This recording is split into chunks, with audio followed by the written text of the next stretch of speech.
Baik, perkenalkan nama saya Putu Redardika dengan NPM 247820059 dari kelas seri 3B. Jadi pada video kali ini saya akan melakukan tugas hands-on dari mata kuliah analisis data untuk TI.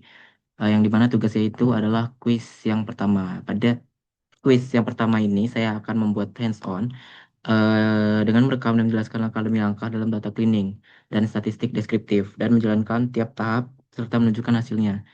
Di sini ketentuannya itu terdapat tampilan diri, suaranya jelas, dan memastikan tampilan Google Colab-nya itu terlihat jelas. Tugasnya itu saya diminta untuk melakukan tahap data cleaning dan statistik deskriptif. Yang pertama, di sini menyiapkan dataset hingga siap analisis, mengidentifikasi dan menangani missing values atau inkonsistensi, menyajikan statistik deskriptif, yaitu kuantitatif dan kualitatif, plus visualisasinya yang singkat.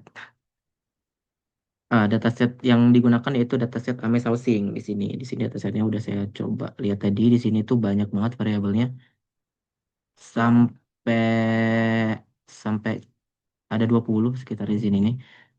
Kemudian pada praktikum berlangsung, saya itu diminta untuk menjelaskan tahap persiapan datanya sebelum digunakan atau siap dianalisis nantinya.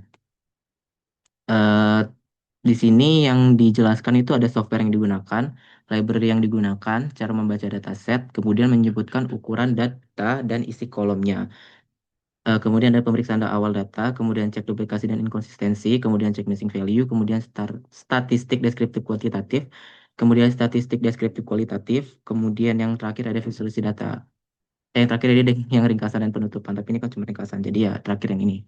Gitu. Oke, di sini sebelumnya saya udah ngebuat praktikumnya. Ini kan kuis ini kan diambil dari praktikum 6, jadi saya udah selesai nih kode-kodenya. Jadi nanti saya tinggal ngambil dari kode praktikum 6 ini, kemudian saya jelaskan dan juga saya jelaskan outputnya nanti pada kuis kali ini. Seperti itu. Oke, di sini masuk yang ke pertama aja. Langsung, copy dulu lupa. Nah, di sini. Di sini sebelumnya kalau kalian belum punya datanya, tinggal di-download aja di sini. Di drive Google ini tuh Ames Housing ini sebuah data perumahan yang ada di Amerika. Gitu. Kayaknya kemarin aku udah download, tinggal kita ambil aja. Kita cari Ames Housing. Jadi aku nggak download lagi ya itu datanya. Kemarin soalnya di download. Nah, di sini udah 100% down ini berarti dia sudah selesai di uploadnya. Nah, di sini aku bakal ngejelasin kodenya. Yang di baris ini, from Google Colab import files ini, fungsinya itu untuk mengimport modul files dari library bawaan Google Colab-nya. Nah, modul ini tuh gunanya buat ngakses fitur upload atau download file langsung dari browser kamu. Tanpa baris ini tuh kita tuh nggak bakal bisa manggil fungsi files upload yang ini nih, yang bawahnya itu nggak bakal bisa kita panggil karena kita belum memanggil library-nya gitu. Kemudian baris yang di bawahnya ini tuh ada yang namanya uploaded sama dengan files upload. Nah, kalau baris yang kedua ini fungsinya itu sebenarnya dia bagian utamanya yang bikin muncul tombol choose files yang ada di Google Colab atau kalau bahasa Indonesia pilih file inilah. Kalau udah ada tombol itu tuh Google Colab tuh bakal munculin jendela buat milih file dari laptop. Contohnya tadi file kita yaitu ameshousing.csv tadi. Nah, setelah kita pilih tadi, kita tuh bakal mengunggah filenya ke memory Colab dan nyimpen infonya dalam variabel uploaded gitu. Nah, hasilnya tuh bakal berupa dictionary atau kamus Python lah kalau sebutannya. Nah, isinya tuh nama file sebagai key dan data filenya adalah bentuk bytes sebagai value. Seperti itu. Nah, ini tuh. Ada kan bytesnya dan last modified-nya ada berapa. Seperti itu. Oke, kita lanjut ke step yang pertama lah. Nah, ini kan nggak termasuk ke cuma ngupload file doang. Oke, kita langsung lanjut ke langkah ini. Kedua di sini ada namanya langkah persiapan data. Di sini kita akan menyiapkan library yang dibutuhkan, mengunggah dataset ameshousing.csv dan membaca data ke dalam data frame agar siap dianalisis. Oke, sini paste aja di sini kodenya. Kita running lagi. Di sini sih sepertinya kita upload lagi file yang tadi. Soalnya di sini kita apa maksudnya aku nambahin kode buat ngupload file lagi. Jadi ya 2 kali upload gitu. Oke. Nah, udah di sini dia langsung bakal nge-analisis gitu. Nah, di sini tuh banyak banget, udah selesai, banyak banget apa namanya ini variabelnya. eh Di sini aku bakal ngejelasin kode yang ini dulu, yang di atas ini yang import sama from ini. Nah, di sini pada baris bagian ini tuh kita tuh mengimport library yang dibutuhkan. Apa aja sih library yang dibutuhkan? Ya, di sini ada tulisannya. Yang pertama ada library pandas gitu lah kalau dibacanya. Itu tuh buat ngolah data dalam bentuk tabel atau data frame. Jadi ntar kayak gini dia tabelnya tuh. Oke, kemudian yang kedua itu ada NumPy. Itu tuh buat perhitungan angka atau array-nya nanti. Kemudian ada matplotlib.pilot (SPLT). Itu tuh buat bikin grafik, buat bikin grafik yang buat visualisasi gitu lah artinya. Nah, kemudian yang simple impuler ini from scale SKL sklearn.impute. Simple imputer ini buat ngisi data kosong atau missing value-nya nanti. Nah, kalau yang di bawah ini Google Colab import files itu ya fungsinya buat biar kita bisa upload file CSV langsung dari laptop kita ke Colab. Seperti itu. Nah, terus langsung lanjut ke bawahnya. Di sini tuh ada baris yang namanya uploaded files dot upload dalam kurung. Nah, baris ini tuh fungsinya buat bikin Colab munculin tombol choose files kayak yang tadi aku dijelasin. Nah, filenya ya data Ames Housing tadi. Kemudian di bawahnya itu ada lagi df ini nih, membaca dataset MS Housing. Yang df sama dengan pd.read.csv itu fungsinya buat ngebuka dan membaca file CSV yang tadi kita udah upload jadi bentuk tabel pattern yang disebut data frame atau df gitu. Nah, yang di bawahnya lagi ini ada pd.read_csv. Nah, itu tuh fungsinya sebagai bawaan pendas untuk membaca file berformat .csv. Nah, setelah dijalankan semua codingnya tadi itu, semua isi filenya yang tadi itu jadi bisa kelihatan dan kita olah kayak lembar Excel di Python kayak gitu. Nah, yang di bawahnya ini ada baris terakhir itu buat menampilkan ukuran data dan beberapa baris pertama. Di sini kita menggunakan kode df.shape. Itu tuh fungsinya untuk nunjukin ukuran tabel, ada berapa baris dan berapa kolom. Nah, di sini outputnya sih udah kelihatan ya sebenarnya nih. Udah banyak banget di sini dari output yang kita tampilkan. Nah, di output yang kita tampilkan di sini tuh kan ada kolom kayak order, PID, MSS subclass, MS zoning, load frontage, ya load area, dan segala macam. Nah, setiap baris itu tuh merepresentasikan suatu rumah di kota Ames. Nah, di bagian akhir ada kolom yang namanya sale price di sini. Nah, kolom itu tuh berarti harga jumlah harga jual rumah yang nanti bakal sering dipakai buat analisis.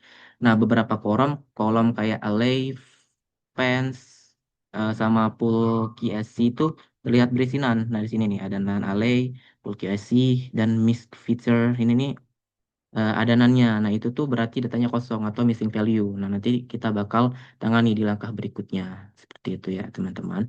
Oke, kita langsung masuk aja ke langkah yang ketiga. Di sini kita bakal memeriksa awal datanya. Sini udah ada kodenya sebenarnya, tinggal kita jelasin aja. Jangan liatin dulu, jangan spoiler. Kok nggak mau sih? Oke, kita masuk ke langkah yang ketiga. Nah, langkah ketiga di sini pemeriksaan awal data. Di sini langsung aja bakal aku jelasin. Dari yang pertama di sini ada df.info. Nah, fungsinya df.info ini buat ngelihat ringkasan struktur dataset. Nanti pada outputnya itu dia bakal nunjukin tiap kolom jumlah data yang nol atau enggak kosong dan tipe datanya kayak gitu. Nah, kode dev info ini tuh buat ngecek struktur data sebenarnya. Nah, nanti kita tuh bisa lihat eh, tiap kolomnya itu punya tipe data masing-masing dan setiap bagian besar kolom dan kategori itu masih bertipe objek. Nah, dari sini tuh jadi kita tahu datanya udah kebaca dengan baik. Kemudian di bawahnya lagi tuh ada kolom yang buat baris kode yang buat misalkan kolom numerik dan kategorik. Di sini ada yang namanya num calls dan cat calls. Nah, fungsi dua kode ini itu tuh buat misalkan kolom numerik dan kolom kategoriknya.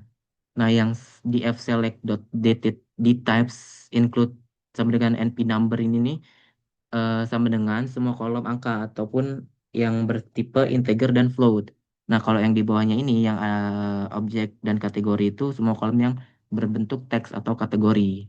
Nah, kalau di bawahnya ini ada lagi yang namanya bukan ding, ini kolom tulis ini ada lagi yang namanya kolom tulis ini fungsinya itu buat ngambil nama-nama yang dalam berbentuk list kayak gitu. Oke. Di bawahnya itu lagi yang ini dua baris ini tuh ada kolom buat ngeprint. Itu cuman buat nunjukin kode, nunjukin contoh nama kolomnya aja biar nggak semua ditampilkan karena banyak banget nanti jadinya. Kan cuma 10 doang yang diambil nah di sini.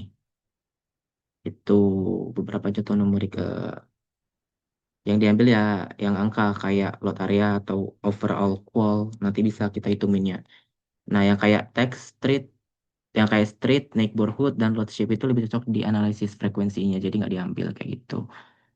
Nah, di bawahnya sini ada lagi. Kita bakal kita bakal ngecek jika ada kolom numerik yang salah disimpan sebagai string. Di sini kodenya ada for C in cat underscore calls. Sini ada try except ya.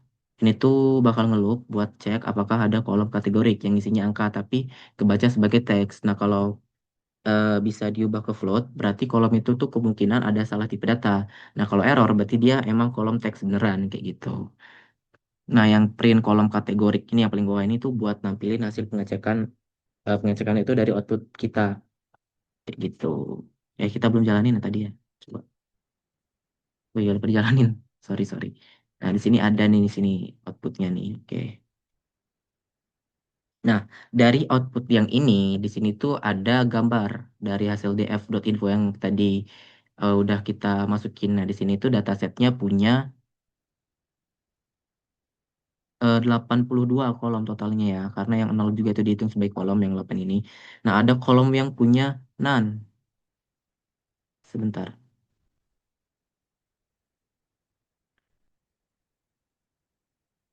Ya nggak sih sebenarnya? Ya, pokoknya ada kolom yang punya none, itu tuh berarti masih ada data kosong, kayak Eli. Bentar, kita cari Eli. Nah, nih itu none. Kemudian ada data sell price yang 2930.00. Sell price, mana sih sell price?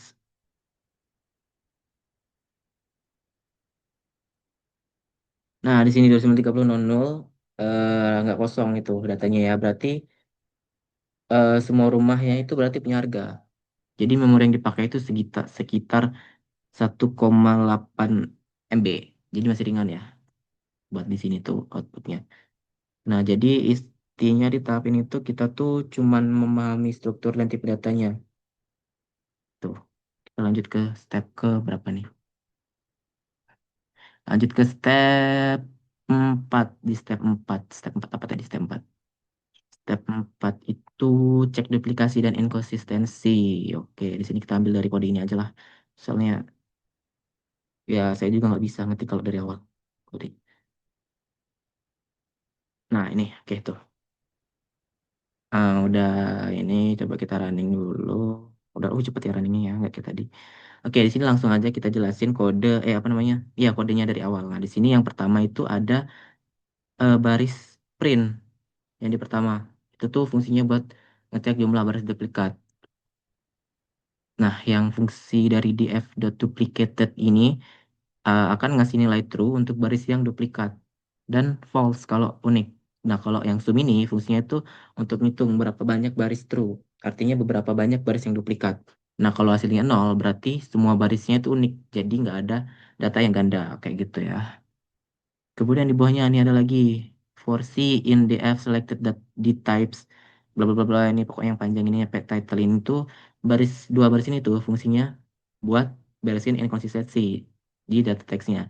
Jadi kadang ada di dataset tuh ada tulisannya yang names tuh N-nya gede, A-nya gede, M-nya kecil gitu lah. Pokoknya nggak sesuai gitu penulisannya tuh beracak-acakan gitu. Misalnya kalau names-nya tuh ada N-nya kecil, A-nya gede, M-nya kecil gitu. Pokoknya beracak-acakan gitulah huruf kapitalnya.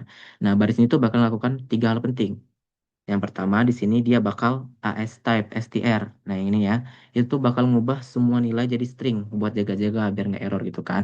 Nah, kemudian di sini tuh ada str.strip, dia tuh bakal ngapus spasi di awal atau akhir teksnya.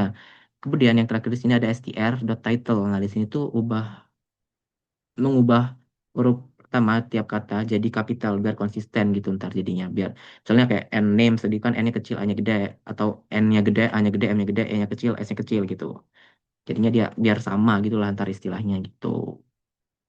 Nah, yang ketiga di sini ada ngecek beberapa kolom kategorik untuk melihat nilai unik. Nah, di bar di sini itu kita bakal melihat distribusi 5 kategori yang paling sering muncul di beberapa kolom kategori utama. Nah, di sini saya ngambil yang neighborhood, house, terus house style, dan extra. Nah, yang neighborhood ini nama area perumahan, house style itu tipe rumah, extra itu kualitas eksterior. Nah, di sini ada yang namanya value counts, itu tuh buat ngitung berapa banyak tiap kategori muncul, dan dot head 5 itu nunjukin 5 yang teratas aja biar gak panjang gitu lantar. Gitu ya. Tadi aku udah ngambil 3 kolom penting buat dicek, terus kita nampilkan 5 nilai paling sering muncul di masing-masing kolom. Nah, itu tuh fungsinya buat tahu apakah nama-nama dan kategorinya itu udah seragam apa belum pas sudah dibersihin. Tuh. Nah, di sini outputnya jumlah baris duplikat sama dengan 0. Nah, artinya udah nggak ada data yang ganda. Jadi semua rumahnya itu datasetnya unik. Nah, ini tuh bagus banget karena artinya kita nggak perlu hapus data doublingnya. Jadi nggak perlu 2 kali kerja gitu lah ya. Nah, terus di bawahnya itu ada hasil untuk kolom neighborhood. Sini ya bisa kita lihat ya, names, Colliger, Old Town, Edwards, Somers, bla bla bla bla, ini banyak pokoknya ini. Artinya kategori names itu paling banyak muncul pada 443 rumah, diikuti Call GCR yaitu 267, Old Town 239, Edwards, dan seterusnya itu. Nah, setelah dibersihkan tadi, tulisannya itu udah seragam. Jadi nggak ada versi yang tulisannya tuh acak-acakan kayak N-nya gede, A-nya gede, M-nya kecil, E-nya gede, S-nya gede gitu. Nggak ada. Jadi inkonsistensinya udah hilang ya. Kayak gitu. Oke, kita lanjut ke yang berikutnya. Itu tadi tahap 4, kita lanjut ke tahap 5 yaitu check missing value. Benar nggak sih? Oke, benar. Check missing value. Di sini tujuannya mengidentifikasi data kosong dan menjelaskan strategi penanganannya gimana gitu. Oke. Di sini kita akan salin aja seperti biasa. Ini udah ada sih sebenarnya di sini. Penjelasannya aku taruh. Tinggal apa ya? Buat quiz kan beda lagi. Tuh. Oke, kita ini running. Outputnya udah keluar. Ada ininya. Wow. Agak sulit ya ntar itu ngejelasinnya ya. Nggak apalah. Oke, di sini lanjut aja. Di sini kita udah nyampe ke langkah 5 yaitu check missing value. Langsung aja aku bakalan jelasin kodenya. Di sini yang pertama ada kolom buat ngitung jumlah nilai kosong per kolom ya. Di sini 1, 2, 3, 4 ini. Fungsinya buat ngitung nilai jumlah nilai kosong per kolom. Nah, di sini yang pertama itu enggak sih, yang semua ini tuh fungsinya bagian buat ngitung jumlah data kosong atau missing value pada tiap kolomnya. Kolomnya. Nah, yang missing sama dengan df.in is, nah ini tuh fungsinya dia bakal ngebikin table boolean yang isinya true kalau kosong dan false kalau ada isinya. Nah, kalau dot zoom ini tuh fungsinya tuh buat ngitung berapa banyak nilai kosong pada tiap kolomnya. Nah, di sini ada dot sort underscore values, dalam kurung ascending sama dengan false. Fungsinya itu buat ngurutin dari kolom yang paling banyak kosong ke yang paling dikit kosongnya. Di bawahnya lagi ada yang namanya missing dalam kurung siku missing lebih besar dari nol. Itu tuh kolom yang cuma ngambil kolom yang benar-benar nggak ada missing value-nya gitu kan lebih besar dari nol gitu. Nah, kalau ada head 10 ini artinya nampilkan 10 kolom teratas biar nggak kebanyakan gitu. Oke, kita ke bawahnya lagi. Yang ini ya berarti ya visualisasi sederhana missing value. Oke, di sini ada buat visualisasi sebenarnya. Kalau di sini nih diminta nggak sih?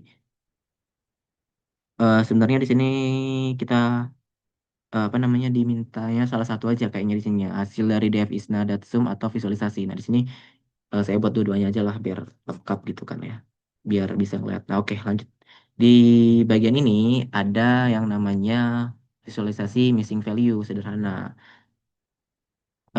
Di bagian pertama di sini ada PLT IMSO.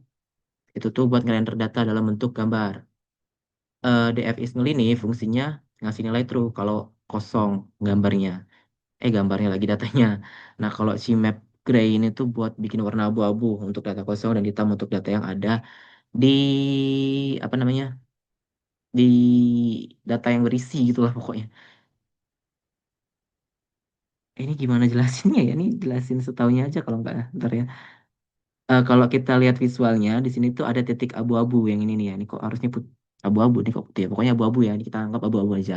Nah, di sini tuh ada titik abu-abu yang nunjukin posisi data yang kosong pada tabelnya gitu. Nah, jadi dari sini tuh kita gampang banget lihat kalau beberapa kolom tuh punya banyak banget missing. Kayak ini apa sih ini gimana sih? Ya pokoknya gitulah ya penjelasannya. Aku juga nggak mudah ngejelasin kok tabel kayak gitu. Oke, lanjut lagi ke yang bawahnya lagi num missing ini. Num missing dan cat missing. Ini tuh fungsinya untuk misahin kolom yang kosong di data numerik dan di data kategorik. Nah, karena nanti cara ngisinya beda, jadi kolom angka atau kolom numerik itu diisi dengan median. Nah, kolom teks atau kategorik itu diisi dengan modus, yaitu nilai yang paling sering muncul gitu. Oke, lanjut ke kode berikutnya di sini. If num underscore missing dan if cat underscore missing. Nah, di bagian ini tuh fungsinya buat imputasi data kosongnya tadi gitu. Yang simple imputer strategi sama dengan median itu ganti nilai kosong dengan nilai tengah median dari kolom tersebut gitu. Yang kayak udah aku bilangin tadi itu, kalau angka dia bakal dicari mediannya. Kemudian di bawahnya itu ada simple imputer strategi most frequent. Ini nih, isinya buat ganti nilai kosong dengan nilai yang paling sering muncul atau modus. Kenapa di sini tuh kita pakai median dan modus? Median itu dipilih buat angka karena tahan terhadap outlier atau jumlah yang ekstrim gitu lah. Misalnya harga rumahnya tuh mahal banget gitu. Misalnya sampai ada 200 triliun gitu. Jadi dia bakal tahan dengan outlier tersebut. Nah, kenapa modus dipilih buat kategori? Karena dia tuh paling masuk akal isiannya. Sama kayak mayoritas data gitu. Di bawahnya di sini ada kode buat ngeprint. Di sini tuh buat pastikan semua missing value terisi. Itu tuh buat ngecek berapa total nilai kosong di seluruh tabel setelah diimputasi. Gitu. Hasilnya di output ya ini nih harusnya gitu. Oke. Di sini kan total missing setelah aplikasi sama dengan nol artinya semua data kosongnya itu udah berhasil diisi. Jadi data set kita sekarang udah bersih sepenuhnya gitu. Oke, sekarang kita lanjut. Ini step ke-5. Kita lanjut ke step ke-6. Maaf ya nih, kurang jelas ngejelasinnya karena kurang paham juga tadi. Kita masuk ke step ke-6. Di sini ada. Oke, kita running. Oke, udah berhasil. Oke, kita udah masuk ke step 6 ya ini, yaitu statistik deskriptif kuantitatif. Tuh, ada versi fixnya. Aduh. Oke, lanjut aja. Di yang ini, pilih hanya kolom numerik. Num underscore df sama dengan df dot select underscore d types include sama dengan np number. Fungsinya baris ini tuh buat milih semua kolom yang isinya angka aja dari dataset. Nah, karena kita tuh cuma mau analisis data kuantitatif atau data numerik, kolom teks kayak street atau neighborhood itu nggak dipakai di sini. Gitu. Oke, kemudian di bawahnya itu ada desk sama dengan num underscore df dot describe. Gitu. Itu tuh fungsinya buat bikin tabel statistik deskriptif dasar. Describe itu fungsinya untuk otomatis ngitung count, min, STD, min, max, quartile, 25%, 50%, 75% gitu. Kalau yang T ini artinya transpose. Itu tuh fungsinya biar baris jadi kolom dan sebaliknya. Supaya tabelnya itu lebih enak dibaca. Jadi setiap baris itu sama dengan satu kolom data gitu. Nah, tuh kayak gini nih tuh ceritanya tuh. Jadi setiap kolom baris itu jadi satu kolom data gitu. Kemudian di bawahnya lagi di sini ada desk median sama dengan num di f dot median. Ini tuh nambahin kolom di median, nambahin kolom median ke tabel deskripsi, ke tabel desk gitulah pokoknya. Nah, median itu kan nilai tengah dari data yang udah diurutkan. Nah, beda sama min. Min itu rata-rata yang bisa dipengaruhi outlier. Kemudian di bawahnya itu ada description IQR. Sama dengan num underscore df quantile sama minus num underscore df quantile. Nah, ini tuh buat ngitung interquartile range atau IQR, yaitu selisih antara kuartil ke-75 dan ke-25. Nah, IQR ini tuh ngasih tahu seberapa lebar rentang tengah dari data. Kayak gitu. Oke, lanjut lagi ke bawahnya lagi masih ada nih. CV, yaitu dash CV, dash STD dibagi dash min, round dalam kurung 3. itu bakal nambahin coefficient of variation atau CV, yaitu perbandingan antara standar deviasi dan mean. Rumusnya ya ini rumusnya. STD dibagi min. Yang nilai CSV-nya tuh nunjukin seberapa besar variasi relatif dibanding rata-ratanya. Misalnya CSV-nya tuh 0,2. Variasinya kecil. CSV-nya itu lebih besar dari satu, yaitu datanya sangat bervariasi. Kayak gitu. Di bawahnya lagi dibuat nampilkan 10 kolom pertama. Ya, di sini buat nampilin 10 kolom pertama aja dari hasil statistiknya, biar tabelnya nggak panjang banget. Gitu. Coba kita hitung ya. Tuh, 2, 3, 4, 5, 6, 7, 8, 9, 10. Tuh, pas. Oke, di sini ada outputnya nih. Kita masuk ke outputnya sekarang. Di output di sini dia nunjukin mean, median, STD, AQR, CV, dan variabel-variabelnya di sini di bawahnya gitu. Oke, yang pertama di sini kita ambil contoh load frontage aja dah. Nah, di sini tuh minnya itu ada 69,90 sekian sekian sekian sama dengan 68 gitu lah yang bersama. Artinya itu distribusinya simetris, nggak terlalu miring. STD-nya dia tuh 2,13. Variasinya artinya sedang. Kalau CV-nya tuh 0,309. Artinya variasi datanya sedikit, sekitar 30% dari rata-rata. Berarti nggak terlalu besar gitu lah ya. Mungkin contoh yang kedua di sini kita ambil load area. Di sini minnya eh, 1,014, mediannya 9436,5. Itu minnya lebih besar, distribusinya miring ke kanan. Berarti ada beberapa rumah dengan lahannya itu sangat luas gitu. Nah, kalau yang CV-nya di sini tuh dia 0,77, artinya variasinya itu tinggi karena ukuran lahan tiap rumah tuh beda-beda banget kan. Gitu. Oke, udah kita ambil apa lagi ya? Year build coba satu lagi lah ya. Di sini minnya itu ada 1971. Se eh min yang mana sih? Oh, yang ini. Yang ini 1971. Mediannya 1973. Itu hampir sama kan. Jadi rumah tersebar merata dari tahun 1900-an sampai sekarang gitu. CV-nya ada 0,015. Artinya variasinya kecil banget karena datanya berbentuk tahun gitu. Oke, kita lanjut ke langkah ketujuh, statistik deskriptif kualitatif. Kalau nggak salah, kan tadi ada kuantitatif, berarti kualitatif sekarang. Oke, gitu. Oke, di sini kita tujuannya untuk menunjukkan distribusi kategori. Dijelaskan tuh yang dijelaskan tuh frekuensi dan presentase dan segala macam di sinilah yang banyak. Oke, kita ambil di sini, kita paste. Ini biar rapi. Oke, kita udah muncul outputnya di sini. Oke, langsung aja kita masuk ke penjelasan kode. Oke, di sini yang pertama ada cat underscore calls, neighborhood, house style, extra call. Nah, di sini artinya tuh aku ngebikin daftar kolom kategorik yang mau dianalisis. Kan yang seperti udah dibilang kualitatif itu kolom kategorik. Artinya kita tuh bakal fokus ke tiga kolom penting. Di sini aku ngambil neighborhood, house style, dan extra call. Nah, neighborhood ini artinya tempat rumah yang berbeda. House style ini tipe rumah. Extra qual itu kualitas eksteriornya. Tuh. Di bawahnya di sini ada for C in cat tools if C bla bla bla bla, nyampe yang PCT ini, nyampe round 2 ini. Itu bagian buat ngitung frekuensi dan presentase tiap kategori. Yang di FC ini, di F dalam kurung sekusi value underscore counts itu buat ngitung berapa kali tiap kategori muncul. Kalau yang VC an dibagi len dalam kurung di F kali 100, itu tuh buat ngubah jadi persentase dari total data, yaitu 2.930 rumah.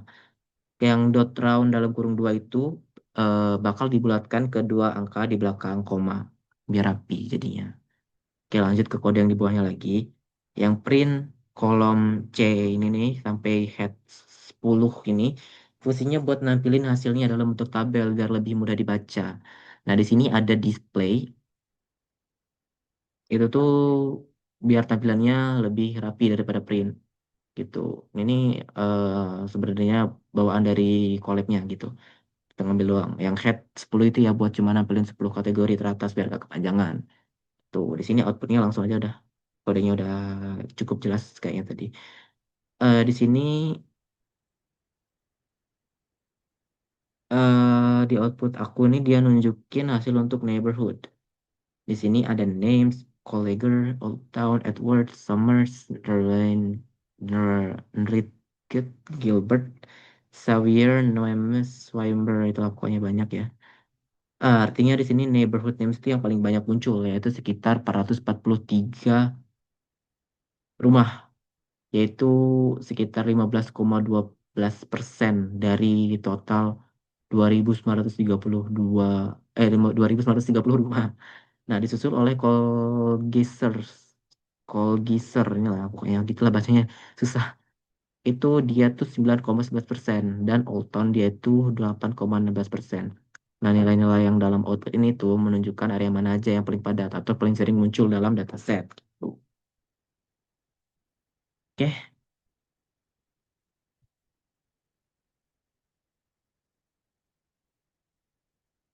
eh di sini lanjut aja kita ke step 8-nya ya. Step 7 udah, berarti step 8 visualisasi data. Oke, di visualisasi data di sini ambil aja dari sini lagi. Oh, ini banyak ya tuh kode. Ini ada record belum sih? Ya udah. Aku udah jelasin panjang lebar nggak record. Oke, kita lanjut aja langsung kita running. Cepat.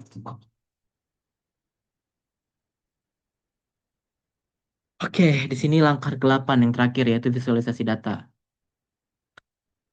Di sini ada import map. Sebentar, berisik.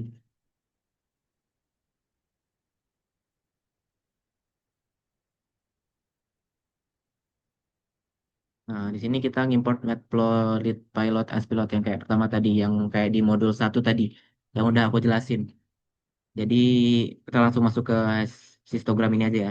Histogram distribusi harga per rumah.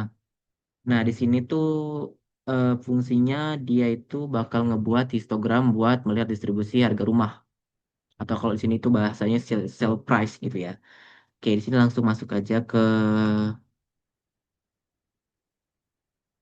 bentar.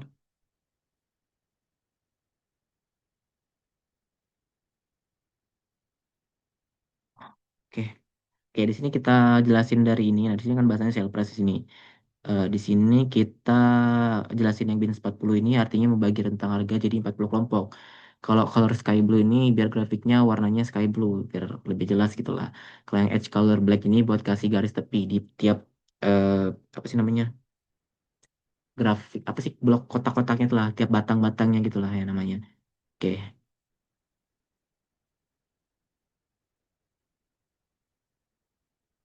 Oke, di sini kita coba lihat eh, grafiknya langsung aja. Di sini kan tadi itu yang black itu buat garis tepi ini, yang biru itu tadi sky blue ini buat garis ininya. Nah, kalau kita lihat hasilnya di sini, itu tuh sebagian besar batang histogramnya tuh ada di kiri sebelah sini. Menandakan harga rumahnya tuh lebih banyak di kisaran harga sekitar 100 sampai 200 ribuan gitu. Dan miring ke kanan ke kayak gini, ses gitu. Nah, artinya itu ada beberapa rumah yang dengan harga tinggi banget gitu. Oke, lanjut ke dua. Di sini kita masuk ke box plot di sini. Di sini sebentar. Di sini ada vert sama dengan false. Ini tuh fungsinya buat agar box plotnya horizontal. Eh, kot udah sih sebenarnya, cuman itu doang. Yang lainnya tuh buat ini buat bikin judulnya nanti box plot sale price, X labelnya buat sale price gitu ntar. Oke, ya fungsinya box plot ini ya buat memperjelas hasil histogram tadi gitu. Kita lanjut ke bar chartnya aja di sini. Yang ini bar chart 10 neighborhood teratas. Di sini kodenya, aduh berisik lagi tuh, kedengeran nggak nih? If neighborhood in di F ini nyampe selesai plt.show ini, fungsinya itu buat bikin diagram batang atau bar chart buat nunjukin 10 area neighborhood dengan jumlah rumah terbanyak. Di sini ada value counts, head 10 itu ambil 10 area paling banyak. Sebentar.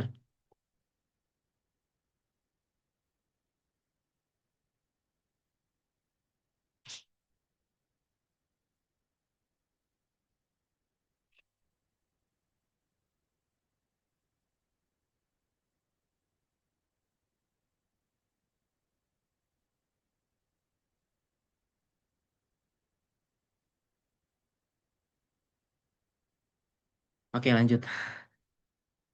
Nah, tadi sampai mana ya? Ini ya, head 10 ini value underscore counts dot head 10 ini fungsinya buat ngambil 10 area paling banyak. Oke, yang PLT bar di sini buat bikin batangnya. Apalagi ini, yang rotation sampai dengan 45 ini buat bikin label areanya tuh kebaca jelas gitu.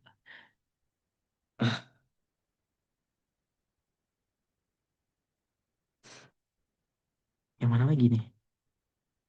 Bar chart 10 naik teratas. Ya, ini ya di sini. Di sini kita jelasin dikit aja. Di sini names-nya itu paling tinggi. Artinya area ini tuh yang paling padat atau paling banyak data rumah yang tercatat. Kemudian Colliger dan Olton itu masih banyak, tapi jelas lebih rendah dari names. Kalau pola ini tuh dilihat tuh sejalan sama hasil statistik deskriptif kualitatif sebelumnya gitu. Oke, yang terakhir di sini ada scatter plot. Di sini apa ya ini penjelasannya aku kurang paham penjelasannya. Di sini box plotnya ini gimana ya penjelasannya? Pokoknya gitu deh penjelasannya. Aku kurang paham juga penjelasan box plotnya ini. Soalnya susah dibaca tabelnya. Oke, yang scatter plotnya. Kemudian yang terakhir di sini ada hubungan luas bangunan dan harga rumah. If grow if area sale price ini sampai plt.show ini ya, yang scatter plot. Nah, fungsinya kode ini itu buat bikin scatter plot, yaitu diagram sebar antara luas bangunan dan harga rumah. Luas bangunan ini grow live area dan juga sale price-nya itu. Nah, tiap titik mana sih? Yang alpha gimana sih ngejelasinnya kok agak bingung ya? Langsung ke jelasin aja lah penjelasan singkatnya itu ini tuh dibuat buat ngeliat hubungan antara luas rumah dan harga. Polanya itu cenderung naik ke atas gitu ya. Ya udahlah kayak gitu pokoknya di sini. Jadi makin luas bangunan di sini harganya makin mahal gitu harga rumahnya. Tapi ada beberapa juga yang ada di titik atas itu rumahnya besar dengan harga ekstrim di atas gitu. Oke, mungkin udah selesai ya nih ya. Sebentar. Oke, sepertinya sih udah ya di sini tujuannya step 8 ini udah bisa didata, udah memperjelas distribusi, jenis grafik yang digunakan, box plot, histogram, dan bar chart udah semua. Apa yang dilihat dari grafik udah saya jelaskan.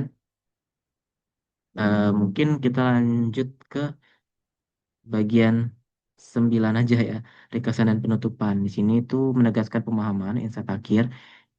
eh dua tiga yang dijelaskan tuh 2 sampai 3 poin temuan utama. Kemudian datanya itu siap untuk analisis lanjutan dan juga ucapan penutup singkat gitu ya teman-teman. Sebentar. Hmm, udah semua kan ya?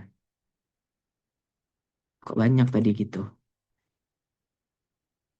Oke, mungkin yang terakhir sini saya akan melakukan sedikit apa sih namanya ringkasan dari yang tadi itu. Di dataset Amaze Housing tadi itu kita udah melalui beberapa proses data cleaning dan bebas dari duplikasi maupun nilai kosong. Kemudian statistik deskriptifnya itu menunjukkan harga rumah yang bervariasi tinggi dengan distribusi miring ke kanan. Ini ya udah ada lihat di sini yang dalam tabel ini. Kemudian mayoritas rumah itu berlokasi pada names yang tipenya itu story, satu story dan berkualitas rata-rata TA. Nah, dataset ini tuh udah siap digunakan untuk analisis prediksi harga rumah menggunakan metode regresi atau machine learning. Oke, mungkin demikianlah hasil analisis saya terhadap data set Ames Housing dalam penugasan kuis 1 kali ini. Semoga penjelasan ini bermanfaat. Terima kasih sudah menonton sampai akhir. Jika ada salah kata atau penjelasan saya yang salah atau kurang berkenan, saya mohon maaf. Terima kasih atas perhatiannya dan sampai jumpa di video berikutnya.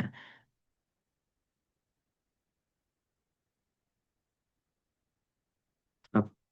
Kok nggak mau stop ya?